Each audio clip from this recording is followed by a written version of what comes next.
또 KSOI 한국사회여론연구소의 여론조사 결과를 발표해 드렸어요.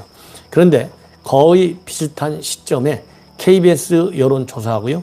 이 KSOI 여론조사를 보면 완전히 뒤집혀 버렸습니다. 자, 결론은 뭐래요? 여러분들께서도 생각하시면 아실 거예요. KBS 그동안의 한동훈 사건, 결국 한동훈 사건이라고 하는 것은 그 이면을 보면 윤석열 사건이나 마찬가지예요. 왜냐하면 한동훈과 윤석열을 한 몸통으로 보고 둘이서 짜고 치다 걸렸다 이거 아니겠습니까? 그게 채널A 사건이잖아요. 그것이 검언 유착이지 않습니까? 그런데 결국 법원에서 무죄 판결을 받았어요. 그 정도로 지금 이 여론 그야말로 이 채널A 사건과 관련해서는요. 여권에서 몰아붙였던 대로 방향이 안 갔어요. 추미애가 생각했던 방향하고 정반대로 간 거예요. 그때 이 한동훈 사건 잘못 오보를 해갖고 난리난 방송이 어딥니까? KBS하고 MBC잖아요. 그래서 KBS 오보한 데 대해서 한동훈 검사장이 손해배상 5억 원인가를 아마 소송을 지금 걸어놓고 있어요. 이거를 제가 왜 갑자기 지금 여론조사 지표 숫자도 말씀드리지 않고 말씀을 드리냐? 바로 KBS가 어떤 지금 방송의 어떤 성격의 방송을 내보내느냐? 이거를 제가 말씀드리는 거예요. 그러면 거기에서부터 유추해 된다고 한다면 과연 이 KBS의 여론조사 이 내용의 말하자면 신뢰성을 우리가 어느 정도로 부여해야 되겠느냐 이거예요. 여기에 대해서 저는 신뢰가 잘 안 간다 솔직히 말씀드려서 일단은 그렇게 생각을 해요. 물론 누차 말씀드리지만은 현 정권이 들어와서 여론조사 기관이든 뭐 사법부든 행정부든 모든 운동장의 지형이 싹 다 바뀌었다. 굉장히 많이 기울어졌다. 이거는 뭐 우리가 모르는 사람이 없잖아요. 그렇지만은 특히 그 한 가운데 누가 들어가 있느냐? 바로 KBS예요. 그러니까 KBS 뭐 하는 거 보면 양 사장 얼마나 많이 시달리고 있어요. 그럼에도 불구하고 하나도 바뀌는 게 없잖아요. 노조들마저도 들고 나지 않습니까? 이런 식의 방송에서 안 된다라고. 제가 보기에는요, 이 KBS 여론조사 지금 제가 보도해드리는 내용 이걸 가지고 이제 KBS 내부에서 과연 어떤 평가가 나올 것인지. 왜냐하면 KBS 내부의 노조도요, 3개인가 있어요. 그 중에서도 우리하고 비슷한 생각을 갖는 노조가 있고 정반대 민노총과 같은 생각을 갖는 노조가 있습니다. 그래서 틀림없이 이제 이번 제가 이제 보도해드리는 이 KBS 여론조사를 가지고 많은 논란이 야기될 가능성이 굉장히 커요. 그래서 제가 맨 먼저 제가 오늘 좀 저도 이제 고향에 오고 그러다 보니까요. 조금 오늘 방송이 좀 늦었어요. 근데 이거는 제가 빠르게 방송해 드립니다. 자, 먼저 말씀을 드리면요. 우선적으로 이 다자구도죠. 누가 적합하느냐. 이걸 보면 이재명이가 27.8입니다. 윤석열이가 거의 9%, 10%나 마찬가지죠. 18.8% 차이 나요. 엄청 차이가 나는 거예요. 이렇게 10% 이상 차이 나는 거, 10% 정도 차이 나는 여론조사 최근에 보신 적 있어요? 야, 이거 하여튼 일단 숫자를 제가 말씀을 드릴게요. 이재명 20.8, 윤석열 18.8. 좀 천천히 말씀드리겠습니다. 제가 말이 좀 빠른 편인데 여러분들 숫자하고 사람 이름하고 정확히 한번 인식 좀 해보십시오. 그 다음에 홍준표가요 14.8입니다. 그 다음에 이낙연이가요 12.0입니다. 헷갈리는데 이거 나머지 그래도 한번 쭉 불러드릴게요. 이 나머지 후보들도 뭐 선수로 뛰고 있으니까 유승민이 2.7, 안철수 2.2, 추미애 2.1. 그래서 2%대가요. 유승민, 안철수, 추미애 3명이 2%대인데 이것도 이해가 안 가는 게 중간에 그래도 다른 데 보면 5%짜리라도 하나 있잖아요. 그런데 어떻게 싹 다 3명은 전부 다 2%대예요. 그 다음에 1%대는요. 심상정과 최재형입니다. 1.0입니다. 그 다음에 1% 이하. 참, 이분들 뭐 뛸 힘이 안 날 것 같아요. 원희룡이 0.8, 황교안이 0.5, 그 다음에 김동연이 0.4, 하태경이 0.2, 김두관 0.1, 그 다음에 이정미가 0.1입니다. 자기가 지지할 사람이 없다가 10.4, 모르겠다가 4.1이에요. 자, 이 정도로 해서 지금 나와 있는 후보들 전부 다 말씀을 드렸어요. 그랬더니 지금 저 댓글에도 나오네요. 참 어이가 없다고 나오시는데 이건 어이가 없는 정도가 아니라 이건요 선관위에서 정식으로 좀 뭐라 그럴까요? 전부 원본 갖고 와봐라 그래갖고 이건 조사해야 될 것 같아요. 예. 그래서 이렇게 지금 다자덕갑도가 나와 있어요. 그러면 일단 숫자를 먼저 말씀드리고 그 다음에 민주당 후보들 누가 순서대로 높은지 말씀을 드리면 이재명 37.0입니다. 그 다음에 이낙연이가 24.2입니다. 박용진이가 3.8이고 추미애가 3.4, 김두관이 0.8, 없다 이게 24.8이에요. 모른다 5.4, 다른 사람이다 0.7이에요. 자, 그러면 이 대목에서도요. 이재명은 37%, 이낙연이 24%니까 뭐 이건 뭐 대충 비슷하다고 생각해요. 13%. 근데 중간에 어떻게 5% 넘어가는 사람이 여기가 없어요. 또 박용진하고 추미애 또 둘 다 3% 되고 참 이거 일단 넘어가요. 자세한 거는 이 숫자 먼저 말씀을 드리고 분석을 해드릴게요. 어디서 이런 표가 나오는지. 그 다음에 국민의힘 후보의 경우에는요. 홍준표가 30.2입니다. 그리고 윤석열이가 21.8입니다. 무려 9% 차이입니다. 유승민이 다시 절반입니다. 10.2. 그리고 여기도요. 5%대가 없어요. 원희룡 2.8, 최재형 2.1, 하태경 1.1, 황교안 1.0, 안상수 0.8, 다른 사람이다 0.6, 없다 24.6, 모른다 5.0이에요. 그러면 여기에서도 제가 앞에 민주당 후보들 보면요. 37%, 24% 하고서 5% 미만으로 떨어져 버려요. 3.8, 3.4. 그런데 국민의힘 후보도요. 30%, 21% 딱 하고서 유승민이만 10.2까지 딱 하고 나머지는요. 전부 다 앞에 민주당들도요. 민주당은 3%돼 있잖아요. 2명이. 그런데 이 국민의힘은 2명이 2%대예요. 야, 이거 기가 막히지 않아요? 5% 이상이 전혀 없어요. 5% 이상이. 야, 어쩌면 이렇게 이게 우연일 수도 있고 뭐 진짜로 조사했는데 이렇게 기가 막히게 나올 수도 있고 제가 해석을 하다 뭔가 문제점을 찾아야 되잖아요. 좋은 문제점, 나쁜 문제점, 정말 지독한 문제점을 찾아야 되는데 어떻게 민주당 후보는 2명만 30%, 37, 24고 나머지 5%가 없냐 이거예요. 그리고 국민의힘도 30%대, 20%대, 10%대 하나씩 짝짝 3명 딱 나눠놓고 3%대도 없어. 전부 다 2%대예요. 그러니까 민주당보다도 1%가 더 낮아요.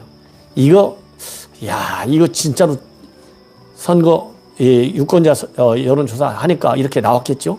뭐 신뢰해야 되겠죠. 이상하다 이거예요. 그 다음에 이제 가성대기를 보면 이재명하고 윤석열하고 붙으면 말이죠.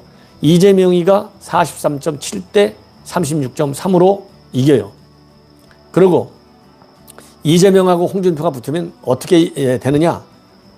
이재명이가 훨씬 더 이겨요. 45.2대 36.0입니다. 자, 그럼 이 대목에서도요. 국민의힘은 36%대로 딱 돼 있어요. 36.3대 36.0. 뭐 이거 비슷한 여론조사 나오는 경우도 있어요. 그런데 앞에서 이 숫자 이게 노름과 관련된 좀 신뢰가 안 가다 보니까 이것도 이상해. 그리고 뭐 이재명이가 43.7, 45.2 나오는 거 뭐 그럴듯합니다. 그런데 편차가 많이 벌어지고 있어요. 자, 이거를 이제 좀 이따가 KSOI 한국사회여론연구소에서 발표한 내용하고 또 비교해 드리도록 하겠습니다. 그 다음에는요, 이제 윤석열과 홍준표가 이낙연이하고 붙었을 때 어떻게 될 것이냐. 야, 이거 막상막합니다.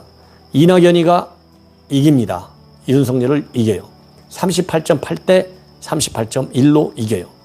그런데 홍준표하고 붙으면요, 홍준표 후보가 이겨. 39.2대 38.4. 그런데 이미 지난주에도 말이죠.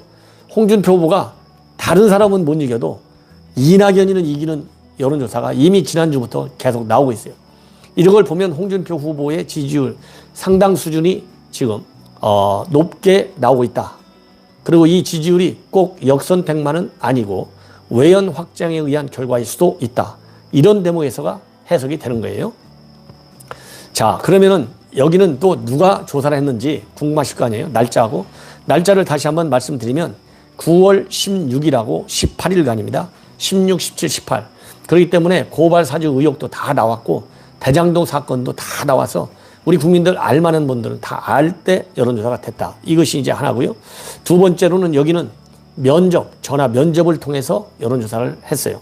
그리고 표본 크기는 딱 10%, 1000명이고요. 응답률이 제법 높습니다. 23.8%예요. 이 한국 리서치 의뢰 한 기관이 KBS고 조사는 한국 리서치에서 했어요. 자, 뭐 한국 리서치 제법 괜찮은 중견 여론조사 기관으로 알려져 있고 국민의힘에서도 또 다른 민주당에서도 가끔 이 여론조사 의뢰할 때 들어가는 정도로 괜찮은, 뭐 괜찮다 안 괜찮다의 기준도 애매모호하지만은 나름대로 이 평가를 받는 여론조사 기관 중에 하나예요. 대한민국 여론조사 기관이 76개나 있잖아요.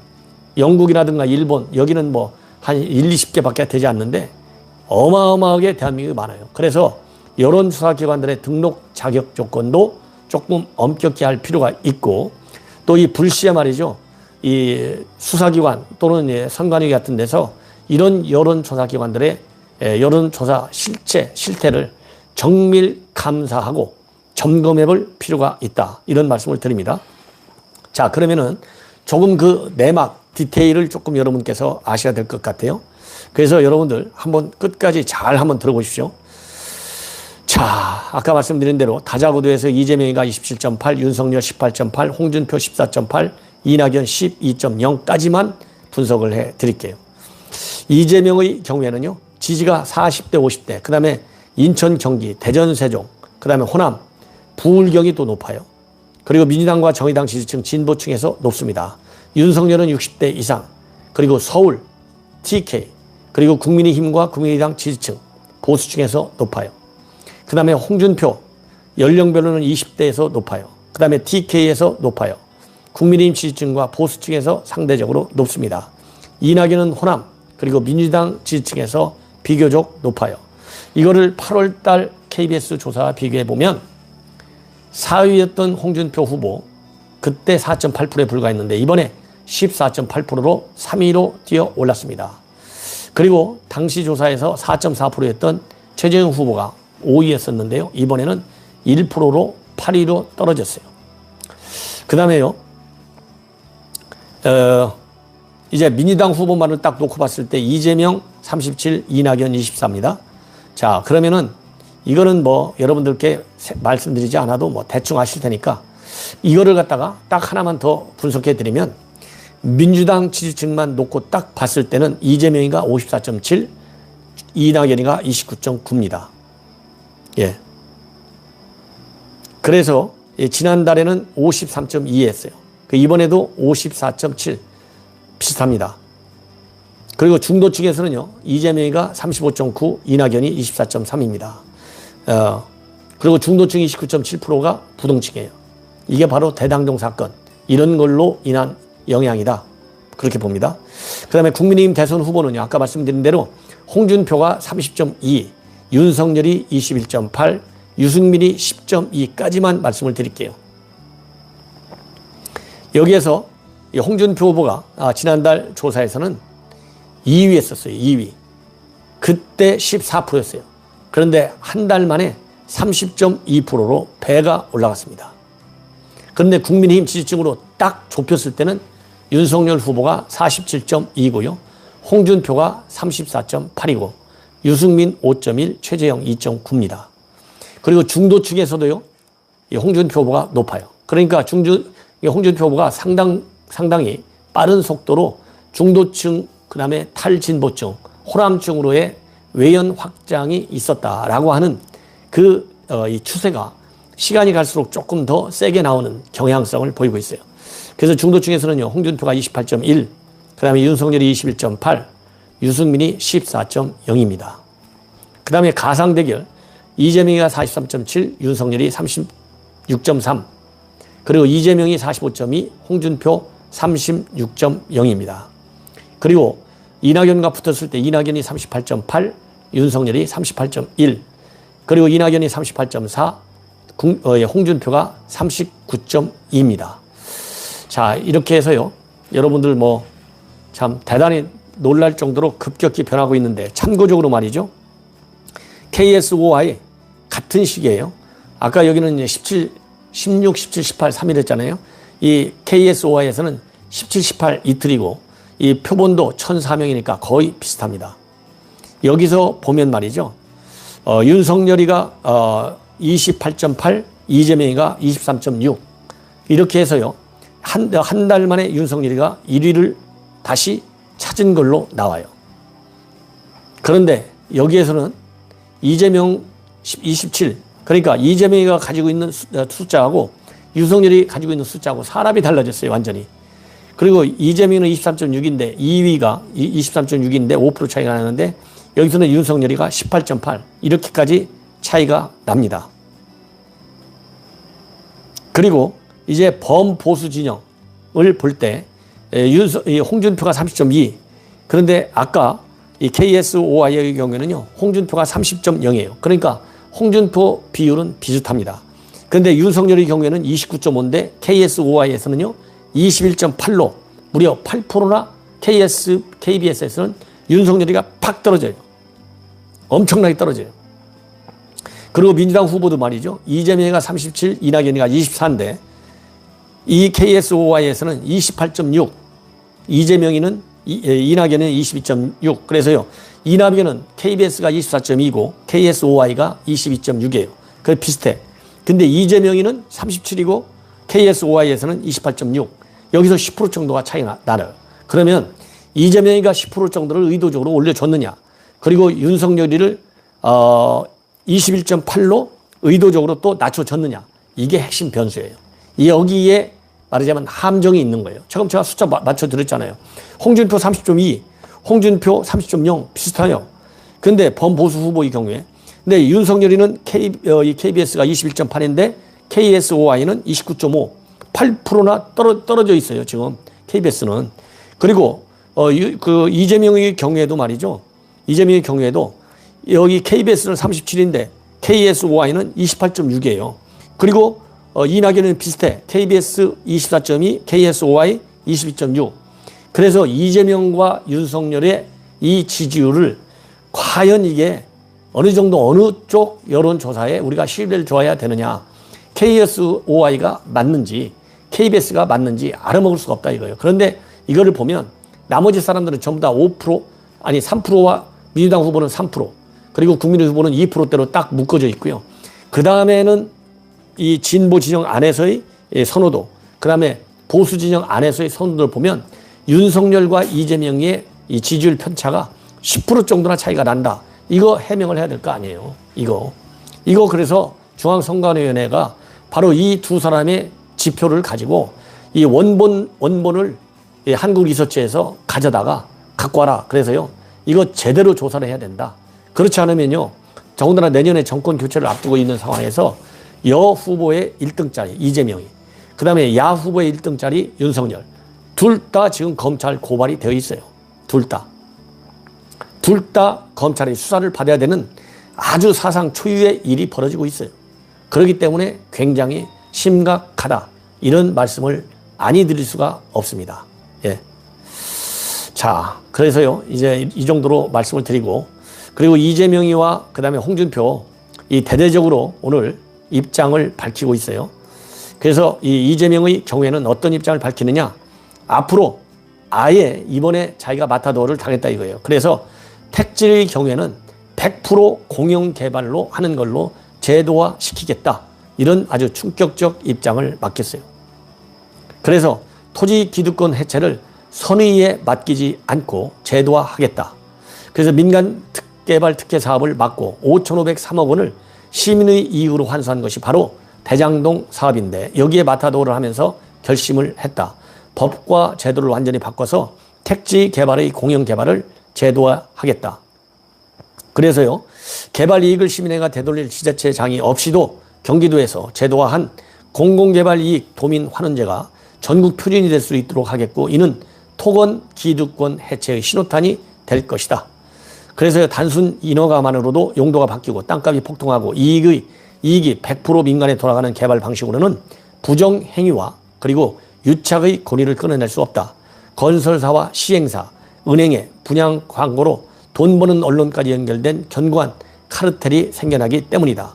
이렇게 비판하고 있습니다. 그래서요. 이 국민이 위임한 인허가권 행사로 생기는 불로소득 개발 이익은 원칙적으로 공공 즉 시민에게 돌아가야 한다는 원칙과 철학이 있었고 성남시장과 경기도지사로서 일관되게 지켜온 그 원칙 이제 대한민국에서 실현해 보겠다. 쉽지 않은 이름을 잘 알고 있고 대장동 공영개발을 추진할 때부터 불로소득을 노리는 한탕주의자들에게 저는 눈엣가시가 되었다. 두려움 때문에 시도해보지 못한 길, 기득권 때문에 가지 못했던 길, 앞장서 국민을 위한 길을 가겠다. 이런 입장을 내놓고 있어요. 자, 이에 반해서 말이죠. 홍준표 후보는 정반대의 입장을 내놓고 있습니다. 그래서 이재명이가 지금 입장을 내놓은 것은요. 내가 그야말로 사상 초유로 공공개발을 민간개발로 바꿔가지고 성남시에 5,005억 원의 이익금을 갖다 줬는데 나를 왜 맡아둬갖고 내가 이렇게 흔들리게 만드냐. 못 참겠다. 이제 100% 공영개발로 가겠다. 이렇게 되어 있어요. 그런데 이렇게 이번 사건을 가지고요. 이 홍준표 후보가 대장동 현지를 오늘 방문했어요. 그래서 현지에서 입장문을 내놓고 또 이 페북을 통해서 입장을 내놨는데 굉장히 강하다. 자기가 대통령 되면 보복 수사 이런 거 안 하려고 했는데 이건 보복이 아니고 반드시 감옥에 가게 만들겠다. 아주 이 모래시계 홍검사의 기질을 나타내고 있어요. 오늘 여기서 가가지고요. 뭐라고 택지 개발 현장에서 얘기했냐면 이재명 경기지사가 관련이 됐으면 감옥에 가야 한다. 예. 그리고 칼잡이 대통령은 하지 않겠다 약속했지만은 이 사건은 서민들이 피를 빠는 이 거머리떼들이라고 보여진다. 내가 대통령이 되면 관련자는 그 누구라도 모두 엄단하고 부당이득은 모두 국고로 환수하겠다. 지금이라도 특검을 시작하면 3, 4개월 내에 진상을 밝힐 수 있고 의외로 이 사건은 복잡하지 않다. 400억 출처와 어디로 노비하러 들어왔는지만 알면 쉽게 밝혀진다. 그러면서요. 단 1원이라도 부당이득을 취했으면 후보직과 공직에서 사퇴하겠다고 선언한 거에 대해서 말이죠. 이재명 지사가 어젯밤에 그렇게 얘기했잖아요. 자기 통장에는 돈이 안 들어왔을지 모르지만은 박근혜 전 대통령이 구속되고 20년씩 구형받을 때도 단돈 1원이라도 박근혜 대통령이 간 일이 있냐. 같은 식의 변명을 하며 빠져나가려고 하지 말라. 아주 직격탄을 날리고 있어요. 그러면서 90년도 수소택지 비리 사건보다 규모가 더 크다. 성남시장이 사업자 선정 과정에서 전부 관여를 했고 지금 와서 이 사건이 터지니까 오히려 국민의힘 당협위원장 했던 사람, 전직 의원들을 물고 늘어지는 걸 보면 참 뻔뻔스럽다.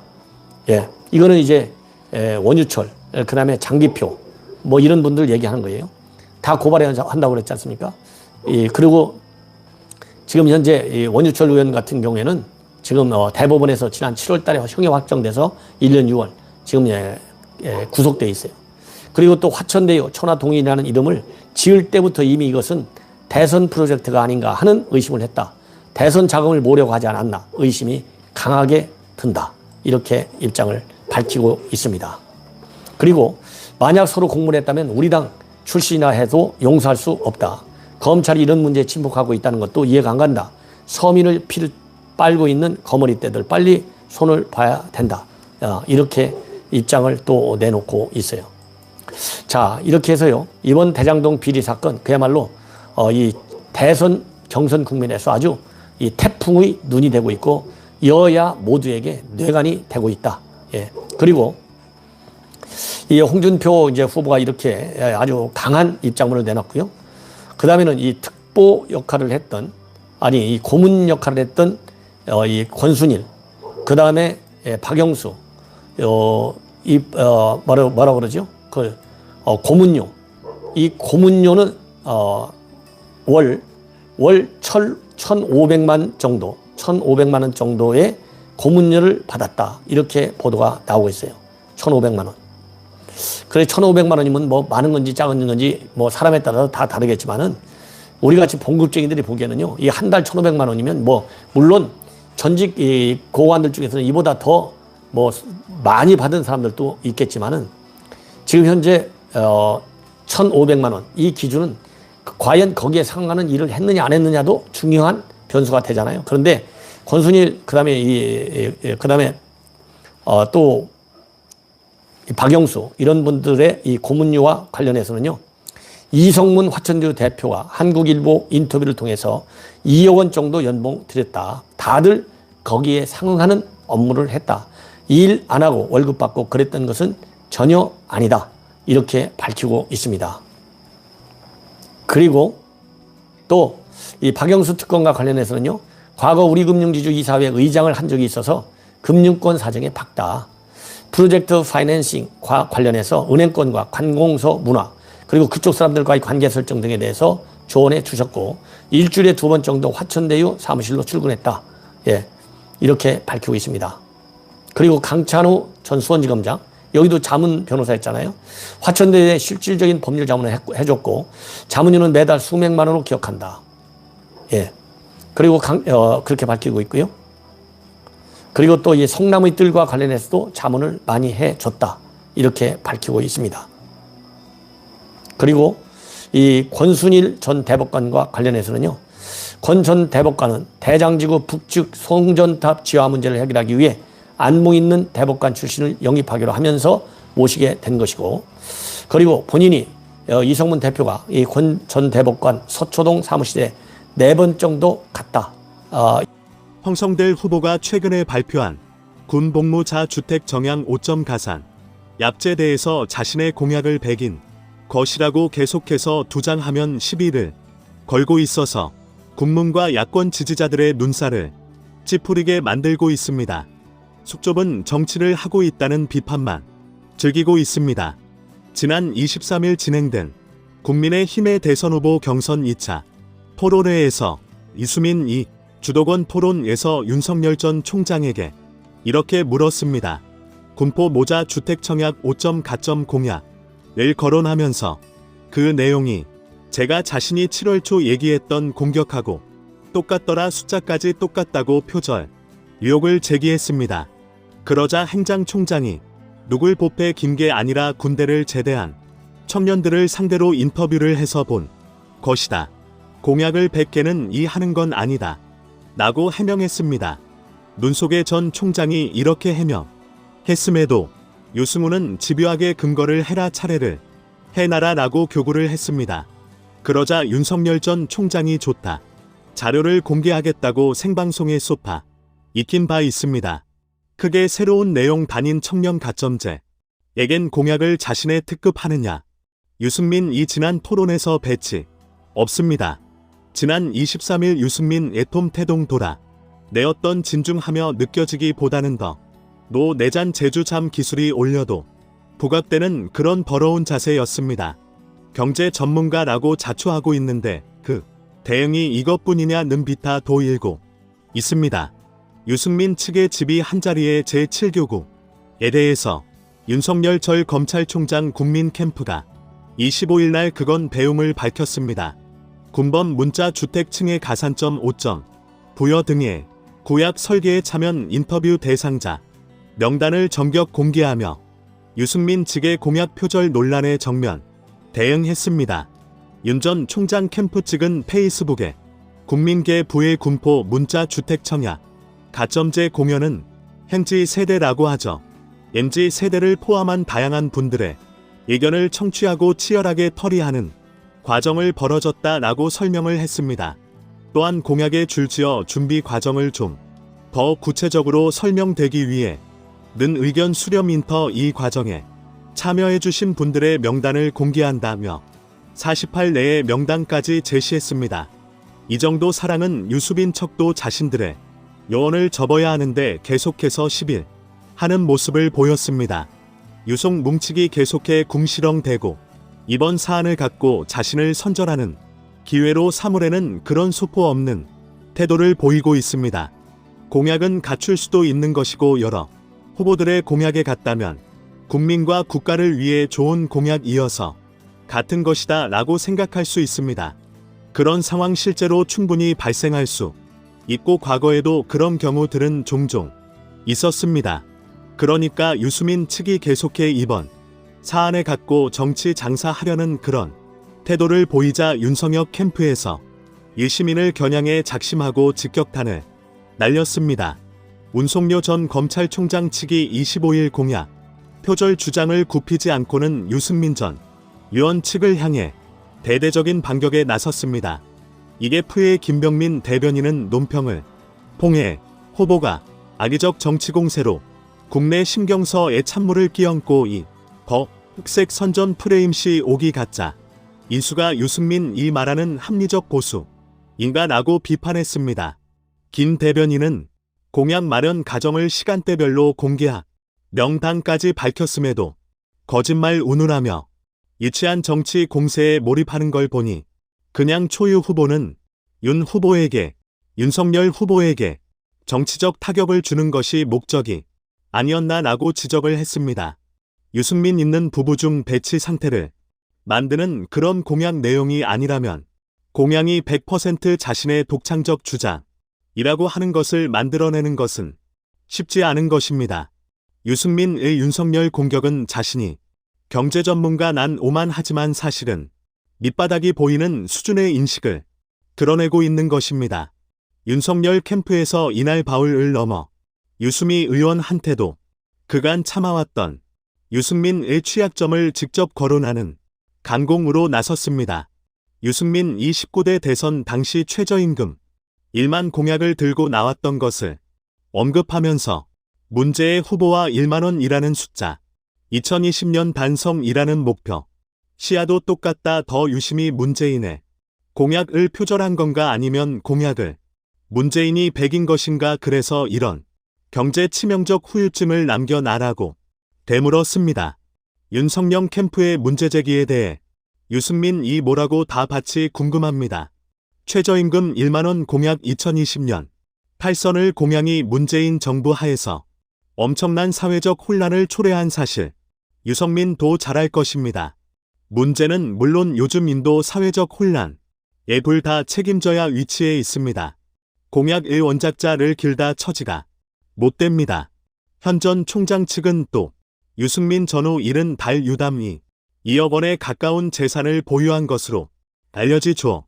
조부모가 줄 용도를 모 곳이라고 궁색한 해명을 했던 이를 재차 거론하면서 누군가의 전체 살림 누군가의 용돈이라며 청년 세대의 박탈감을 줬던 이 후보가 청년 주택 문제 허리 5배 진정 공감하고 있는 하고 쓴소리를 날렸습니다. 유승우는 지난 대선에서 자신의 나이 어린 딸인 희원 때의 재산을 보유한 것이 논란이 되자 주 부모 같은 도움 또는 모은 것이라고 해명했습니다. 이 계절 등려 기술이 없습니다. 당시 유다 맨 아이가 20등산이었습니다. 가난에 시달리는 젊은 층이 들이면 파탈감과 분노를 느낄 수 있는 발언입니다. 그러면서 자신이 청년층을 면 공약의 원작자라고 주장하는 것은 후안무치한 것입니다. 이 후보는 마타 고로 느 후보가 정년 문제에 관심을 갖고 공약과 하는 문제 주차 정치 공방으로 취한시켜버렸다. 합리적 보수를 제하는 정치의 품격이 고장이 것인가 라고 강하게 따지고 물었습니다. 청년 5점 가산점에 대한 유승민의 공약 먼저 뒤장은 사실 황당하고 희고 젊은 층의 설득력을 얻기도 어렵습니다. 오히려 후보들이 한마음으로 젊은 층에 당할 수 있는 공약을 함께 만들어야 될 미쳐 있습니다. 지금 할 건 야권의 공약 5 젊은 층에게 제시하겠다는 그런 자세가 올려도 필요한 시점입니다. 유승민은 지금 경쟁할 꼽고 한 목소리 내야 할 것을 허용하고 있습니다.